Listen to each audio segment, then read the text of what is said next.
سلف صالحین کہا کرتے تھے، آسمان سے اترنے والی سب سے انمول چیز توفیق ہے، اور زمین سے آسمان کی جانب چڑھنے والی سب سے انمول چیز اخلاص ہے۔ حضرت ابو ہریرہ رضی اللہ عنہ سے روایت ہے، نبی صلی اللہ علیہ وآلہ وسلم نے فرمایا، تم میں سے ہر ایک کو چاہیے کہ دائیں ہاتھ سے کھائے، دائیں ہاتھ سے پیے، دائیں ہاتھ سے لے اور دائیں ہاتھ سے دے، کیونکہ شیطان بائیں ہاتھ سے کھاتا ہے، بائیں ہاتھ سے پیتا ہے، بائیں ہاتھ سے دیتا ہے اور بائیں ہاتھ سے لیتا ہے۔ میری ایک بات یاد رکھیں، اللہ سے مال، دولت، علم، بیوی، اولاد، ہر چیز مانگیں، لیکن انداز بدل لیں۔ اپنی خواہش بیان کرنے کی بجائے اللہ سے کہیں، مولا جیسا تجھے پسند ہے ویسا دے، بھلا آپ کی پسند کا رب کی پسند سے کوئی مقابلہ نہیں۔ پتہ ہے ام الیقین کیا ہے؟ جب دماغ کی رگیں 100 طرح کی الجھنوں میں ہوں اور اسباب کی جگہ سوالیہ نشان آ جائے، اس وقت اس بات پر یقین رکھنا کہ اگر اللہ چاہے تو آگ جلا نہیں سکتی، سمندر ڈبو نہیں سکتا، مچھلی نگلنے کے باوجود ہضم نہیں کر سکتی، اور چاند 2 ٹکڑے ہو جاتا ہے۔ بے شک یہاں اللہ کی محبت کے بارے میں ایک خوبصورت قول ہے، بے شک اللہ توبہ کرنے والوں سے محبت کرتا ہے اور پاک صاف رہنے والوں سے محبت کرتا ہے۔ یہ آیت توبہ کرنے اور پاکیزگی کی اہمیت پر زور دیتی ہے اور اس بات کو اجاگر کرتی ہے کہ اللہ کی محبت ان لوگوں پر نازل ہوتی ہے جو خلوص نیت سے اس کی طرف رجوع کرتے ہیں اور اپنے دلوں اور اعمال میں پاکیزگی کے لیے کوشش کرتے ہیں۔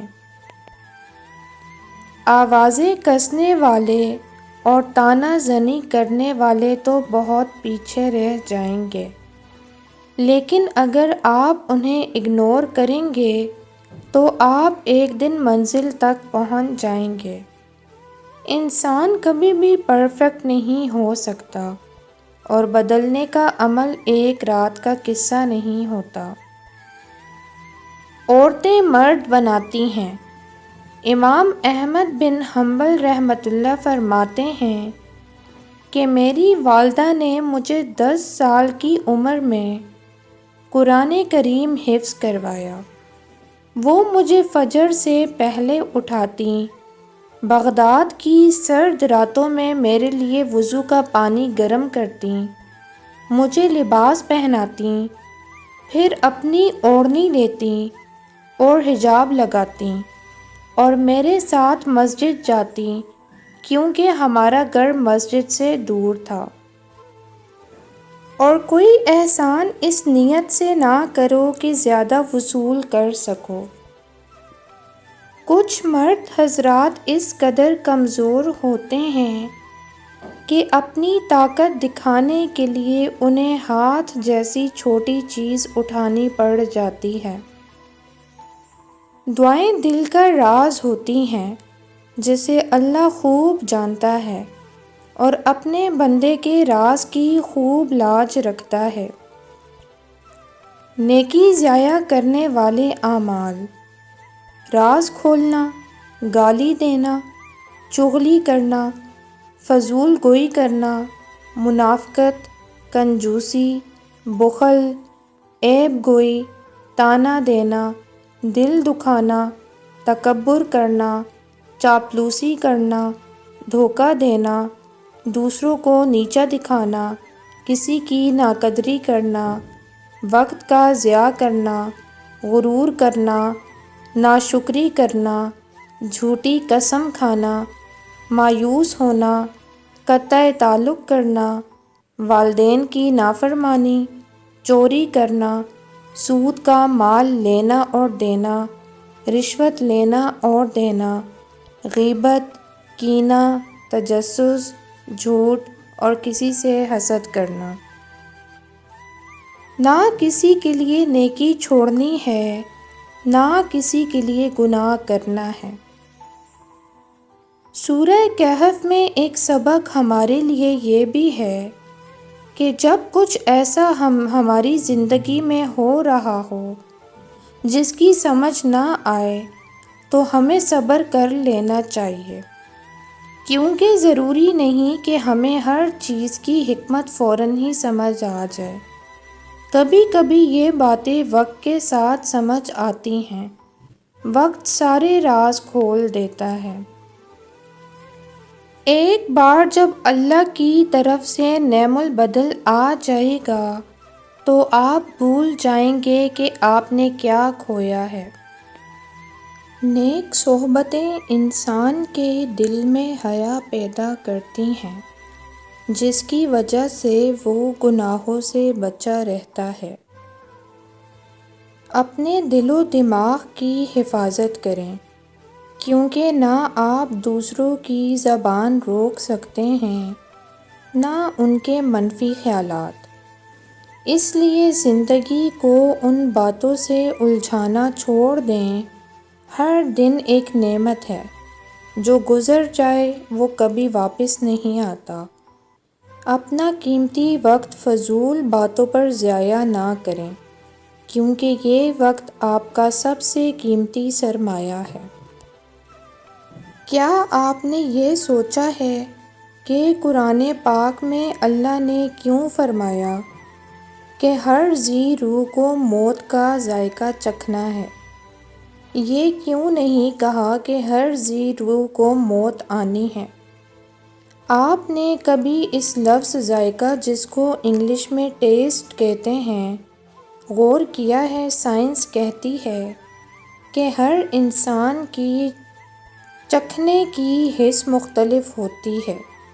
اگر کسی کو کوئی چیز پسند ہی نہیں تو اسے اس کا ذائقہ برا ہی لگے گا۔ چیز کا ذائقہ اس میں ڈالے گئے اجزاء پر منحصر ہوتا ہے۔ اس لیے ہر شخص کی موت کا ذائقہ اس کے اعمال کے مطابق ہوگا۔ اس کا ذائقہ دوسروں کی موت سے مختلف ہوگا۔ یہ آپ کی موت ہے تو اس کا ذائقہ بھی آپ ہی کو چکھنا ہوگا۔ لہٰذا ابھی سے اپنے معاملات اور اعمال درست کر لیں تاکہ موت کا ذائقہ کڑوا نہ لگے۔ ترک کہاوت ہے کہ اگر تم نے کبھی کڑوا پھل نہیں کھایا تو تمہیں کبھی پتہ نہیں چلے گا کہ میٹھا پھل کتنے مزے کا ہوتا ہے۔ زندگی کی ہر مشکل اگر آپ کو شکر گزاری کی طرف لے کر جا رہی ہے تو یقین کریں کہ یہ اشارہ ہے کہ آپ جنت کے راستے پر ہیں۔ آپ تکلیف میں ہیں، لیکن آپ نے تو خوشی بانٹی تھی۔ آپ نے غلطی نہیں کی، لیکن آپ مجرم بنا دیے گئے۔ آپ نے جھوٹ نہیں بولا، لیکن ثابت کر دیے گئے کہ آپ جھوٹے ہیں۔ صبر کے ساتھ انتظار کیجیے، وقت کا پہیہ کبھی یوں بھی گھومتا ہے کہ آپ کے سب حساب کتاب برابر کر دیتا ہے۔ تباہی اور بربادی ہے ہر طعنہ زن اور چغل خور کے لیے۔ ہر انسان ایک چلتی پھرتی کتاب ہوتا ہے، بس ہم پڑھنے کی زحمت نہیں کرتے، کیونکہ ہم سمجھتے ہیں کہ علم صرف کتابوں سے حاصل کیا جاتا ہے، حالانکہ ساری زندگی گزارنے کے اصل اسباق ہمیں انسانوں اور ان کے رویوں سے ہی ملتے ہیں، اور بعض سبق تو ایسے ملتے ہیں کہ ساری ڈگریاں دھری کی دھری رہ جاتی ہیں۔ ایک دفعہ امام زین العابدین مدینے میں لوگوں کو کھانا تقسیم کر رہے تھے۔ وہاں بیٹھے ایک شخص کی باری آئی تو اس نے امام سے کہا، شاید آپ نے مجھے پہچانا نہیں۔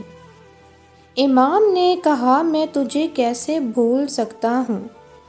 تم وہ شخص ہو، جب ہم کربلا میں قیدی تھے تب تم نے ہمیں پتھر مارے تھے۔ اس شخص نے کہا، آپ پھر بھی مجھے کھانا دے رہے ہیں؟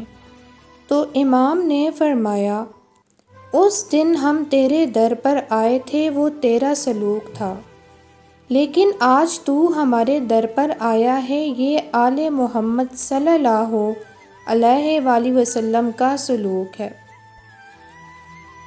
خود کو خود تک اس حد تک محدود کریں کہ دوسروں کے معاملات میں ٹانگ نہ اڑائیں، نہ کسی کی غیبت برائی کریں، مگر خود تک محدود ہو کر مخلوق خدا کو ہرگز نہ بھولیں۔ ہو سکتا ہے کسی کو آپ کی ضرورت ہو، دوسروں کے دکھ درد اور خوشیاں بانٹیں، یہی انسانیت کی معراج ہے۔ اپنے لیے ہر کوئی جیتا ہے، دوسروں کے لیے جینے کا نام زندگی ہے۔ ہمارے والدین نے اپنی حیثیتوں کے مطابق ہمارے لیے بھرپور جدوجہد کی، خود تکالیف اٹھائیں، ہمارے رستوں کی مشکلات دور کیں اور ہمیں کسی نعمت و آسائش سے محروم نہیں ہونے دیا۔ اس احسان عظیم کا بدلہ نہیں چکایا جا سکتا، البتہ اگر والدین حیات ہیں تو ان کی خدمت کریں، ان کی قدر کریں اور ان کو وقت دیں، بعد میں پچھتاوے مار ڈالتے ہیں۔ اگر والدین حیات نہیں ہیں تو تہہ دل سے ان کے لیے دعائے مغفرت کریں، صدقے خیرات کریں اور ان کے اقارب کا خیال رکھیں۔ یوں آپ اپنی اولاد کے لیے اچھی مثال قائم کر جائیں گے اور آپ ان سے حسن سلوک کی امید رکھ سکیں گے۔ رسول اللہ صلی اللہ علیہ وآلہ وسلم نے فرمایا، آدمی بعض اوقات اللہ کی ناراضی والا ایک لفظ کہہ دیتا ہے، وہ اس میں حرج نہیں سمجھتا، لیکن وہ اتنا بڑا گناہ کا لفظ ہوتا ہے کہ وہ اس کی وجہ سے 70 سال تک جہنم میں گر جاتا ہے۔ اپنی ذات کے اندر ایک ایسا انسان ڈھونڈو جسے صرف اپنے لیے ہی نہیں بلکہ دوسروں کے لیے بھی جینا آتا ہو۔ رحم دلی دنیا کا سب سے خوبصورت تحفہ ہے۔ آپ دنیا والوں پر رحم کریں، اللہ تعالیٰ آپ پر رحم فرمائے گا۔ دنیا وہ کتاب ہے جو کبھی پڑھی نہیں جا سکتی، اور زمانہ وہ استاد ہے جو سب کچھ سکھا دیتا ہے۔ اگر سامنے والا کباڑیا ہو تو آپ کے بڑے سے بڑے الفاظ بھی ردی ہیں۔ دوسرا انسان ہیلر نہیں ہے، اپنے سب سے بڑے ہیلر آپ خود ہوتے ہیں۔ ہر گناہ ایک بوجھ ہوتا ہے، اللہ سے معافی مانگ کر اپنے سارے بوجھ ہٹا دیں۔ عمیرہ احمد لکھتی ہیں کہ کتنا عذاب ہوتا ہے کسی کا کبھی نظر نہ آنا، اور کتنا عذاب ہوتا ہے کسی کا ہر وقت نظر آتے رہنا۔ واجد ابرار لکھتے ہیں، خوددار لوگ جب کسی مقام کو چھوڑ دیتے ہیں تو وہ دوبارہ کبھی وہاں لوٹ کر نہیں آتے۔ ماہر نفسیات کہتے ہیں، معاف کر دینے سے خوشیاں ملتی ہیں اور روٹھ کر الگ ہونے اور انتقامی جذبات کا اظہار کرنے سے انزائٹی اور ڈپریشن جنم لیتی ہے۔ قرآن مجید میں ارشاد فرمایا گیا ہے، اور اگر تم معاف کر دو اور درگزر سے کام لو اور بخش دو تو بے شک اللہ تعالیٰ بہت بخشنے اور رحم کرنے والا ہے۔